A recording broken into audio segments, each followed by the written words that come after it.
नमस्कार, हिंदी शिखा चैनल में आपका स्वागत है। आज हम चर्चा करेंगे शोध का स्वरूप और उसकी विशेषताओं पर। शोध का स्वरूप स्पष्ट करते हुए उसकी प्रमुख विशेषताएं लिखिए। किसी विशेष समस्या का समाधान खोजने अथवा वर्तमान में उपलब्ध ज्ञान की जांच, पुनर्स्थापन हेतु जिस व्यवस्थित, गहन, निष्पक्ष प्रक्रिया का सहारा लिया जाता है वह शोध प्रक्रिया कहलाती है। शोध में डेटा, आंकड़ों को एकत्र करना, उनका सूक्ष्म विश्लेषण करना और निष्कर्ष निकालना आदि चरण उसके स्वरूप को निर्धारित करने में महत्वपूर्ण भूमिका निभाते हैं।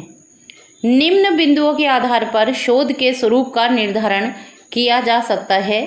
शोध का स्वरूप, सबसे पहले जो बिंदु इसके अंतर्गत आता है वह है व्यवस्थित जांच।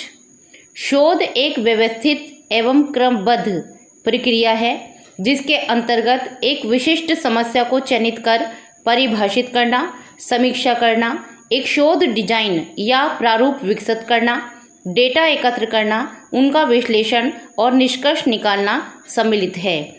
इसमें आप ऐसे नहीं कर सकते कि पहले निष्कर्ष निकाल लिया जाए और बाद में समस्या का चयन किया जाए। सबसे पहले क्या करना होगा, समस्या को चयन करना होगा और इस प्रकार से एक एक क्रम के अनुसार हम आगे बढ़ेंगे तो ये एक व्यवस्थित और क्रमबद्ध प्रक्रिया है।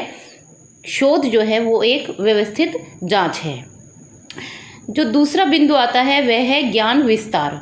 शोध का उद्देश्य ज्ञान के भंडार में वृद्धि करना है। यह नए तथ्यों, सिद्धांतों, विधियों या वस्तुओं को ढूंढकर ज्ञान को विस्तार प्रदान करता है अथवा उपलब्ध ज्ञान को परिष्कृत, उसको भी क्या कर देता है, उसे भी और अधिक स्पष्ट कर देता है और नवीनीकृत, उसको भी नवीनता प्रदान करता है।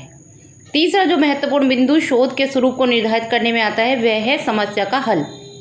शोध की प्रक्रिया विशिष्ट समस्या, विशिष्ट जिसे एक विशेष तौर पर जिसका चयन किया गया है, सैद्धांतिक व्यवहारिक का हल निकालने के लिए ही अपनाई जाती है। इसके बाद जो महत्वपूर्ण बिंदु शोध का स्वरूप निर्धारित करता है वह है तथ्य व सिद्धांतों का अन्वेषण। शोध का प्रयोग नवीन तथ्यों अथवा सिद्धांतों का अन्वेषण करने हेतु भी किया जा सकता है। नंबर 5 बिंदु है मौलिकता की अनिवार्यता। शोध कार्य मौलिक होना चाहिए, अर्थात पूर्व में उपलब्ध शोध परिणामों के आधार पर कोई नवीन निष्कर्ष निकाल लेना शोध नहीं है, बल्कि नवीन शोध प्रक्रिया का अनुसरण कर नवीन ज्ञान के आधार पर निष्कर्ष निकालना, विशिष्ट समस्या का समाधान खोजना ही मौलिकता है। हम किसी अन्य द्वारा कोई शोध किया गया और उसको ही लेकर हम किसी शोध समस्या का समाधान निकाल लें तो वो मौलिकता नहीं होगी। हमें प्रक्रिया के चरणों का ध्यान देते हुए उसके आधार पर अपनी जो एक मूल मौलिकता है उसके आधार पर उसको निकालना होगा और वही जो है वो नवीन जो है मौलिकता के साथ निकाला गया शोध समस्या का परिणाम कहलाएगा। इसके बाद आती है प्रामाणिकता। शोध साक्ष्य पर आधारित होना चाहिए व इन साक्ष्यों का संग्रहण व विश्लेषण व्यवस्थित तरीके से किया जाना चाहिए। ये नहीं कि कपोल कल्पित हम कुछ भी शोध की समस्या का समाधान निकाल लें, ऐसा नहीं हो सकता है। हमें क्या करना होगा, साक्ष्य, प्रमाणिक तथ्य और आंकड़े इकट्ठे करने होंगे और उनका विश्लेषण करते हुए हमें निष्कर्ष पर निकलना होगा। तो प्रामाणिकता भी शोध के स्वरूप को निर्धारित करने वाला प्रमुख तत्व है। इसके बाद आता है अंतिम जो इसका बिंदु है वह है उचित निष्कर्ष। शोध के निष्कर्ष तर्क पर आधारित होने चाहिए तथा शोध के लिए चयनित विशिष्ट समस्या के समाधान को प्रदान करने वाले होने चाहिए। स्पष्ट रूप से कह सकते हैं कि शोध का जो स्वरूप है वह क्रमबद्ध, व्यवस्थित जांच, मौलिकता, प्रामाणिकता आदि महत्वपूर्ण चरणों से निर्धारित होता हुआ उचित निष्कर्ष तक पहुंचकर पूर्ण होता है। समस्या समाधान, नवीन सिद्धांतों का निर्माण और ज्ञान में वृद्धि शोध के स्वरूप को व्यवस्थित रूप प्रदान करते हैं। इसके बाद जो दूसरा चर्चा का बिंदु आज है वह है शोध की विशेषताएं। शोध आप सभी जानते हैं कि अंग्रेजी का शब्द है रिसर्च, इसका पर्याय है शोध हिंदी में, परंतु अगर हम इसके अर्थ पर ध्यान दें तो पुनः खोज न होकर, हिंदी में हम इसे पुनः खोज, रिसर्च न होकर गहरे अनुसंधान से लगाया जाता है। बहुत गहराई में जाकर हम किसी समस्या का कोई समाधान ढूंढते हैं, तब हम उसे शोध की संज्ञा देते हैं। शोध की विशेषताएं इस प्रकार से हैं। सबसे पहले नवीनता। शोध के अंतर्गत नवीन विशिष्ट समस्या का चयन कर तत्संबंधित अनुसंधान द्वारा नवीन सिद्धांतों व तथ्यों के आधार पर निष्कर्ष निकाला जाता है, तो ये शोध की प्रमुख विशेषता है। इसके बाद व्यवहार्यता।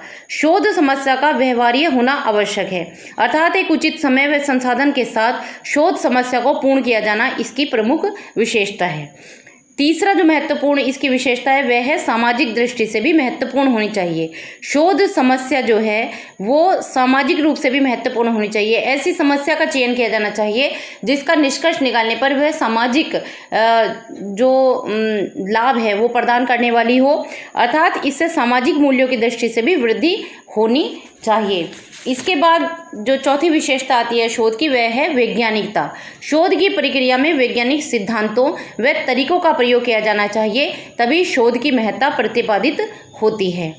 नंबर 5 जो इसकी विशेषता है वह है शोध में एकत्रित किए गए आंकड़ों का निष्पक्ष मूल्यांकन किया जाना चाहिए और निष्कर्ष को उचित रूप में प्रस्तुत किया जाना चाहिए।